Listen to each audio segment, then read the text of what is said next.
Dobar dan svima.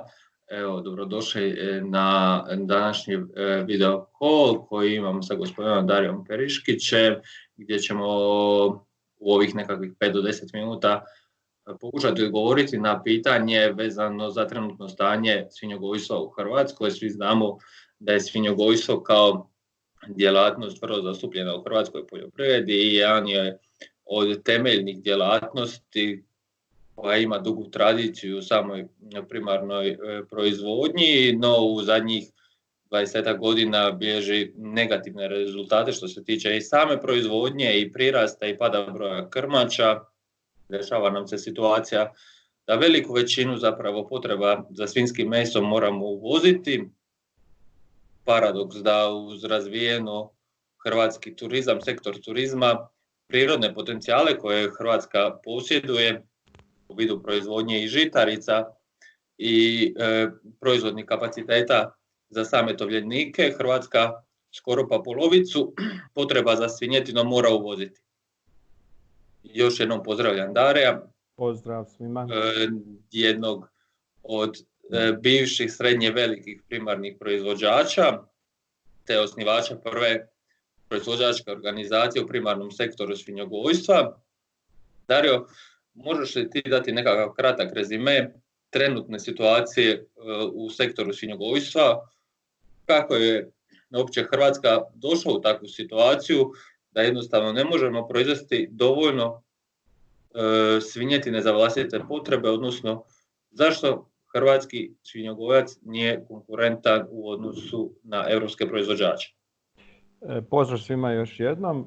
Pa evo, na samom uvodu si ti sve sam rekao. Odgovor na prvo pitanje, da, u zadnjih, rekli bi, pa čak već to je 30 godina je kontinuirani pad svinjogojske proizvodnje, rasplodnih krmača i ukupnog broja tovljenika. Što je razlog tome? Pa to vjerojatno, mislim, ne moramo otkrivati toplu vodu, to je nedostatak poljoprivredne strategije i politike i što se sada najočitije vidi u ovoj situaciji.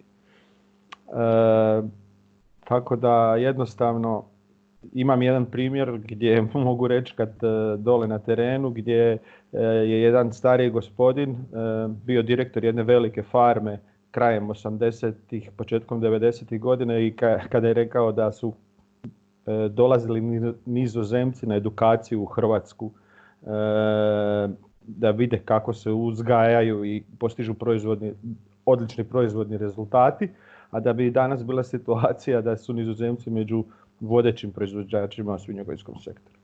Ali u kojem je periodu se desio taj pad hrvatskog svinjogojstva, odnosno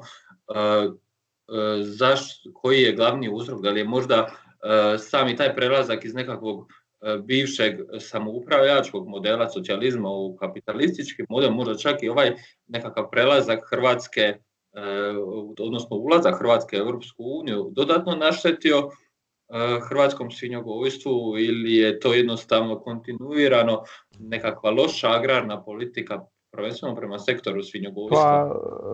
Pa očigledno je, prvo je sigurno počelo sa Domovinskim ratom, jel tako, i nakon Domovinskog rata nije bilo agrarne politike, planske agrarne politike, a dodatno je još i otežalo situaciju ulazak Hrvatske u Europsku uniju, gdje naši primarni proizvođači nisu jednostavno bili pripremljeni za to veliko tržište i za ostale, da kažem, za ostale konkurente koji ih tamo čekaju i koji su već dugogodišnji članovi Europske unije i koji su u startu imali puno bolju poziciju nego što smo bili mi. Znači, mi smo došli, pojavili se na tržištu nepripremljeni i naravno nismo mogli iskoristiti, nismo se znali snaći i tu je jednostavno došao do situacija,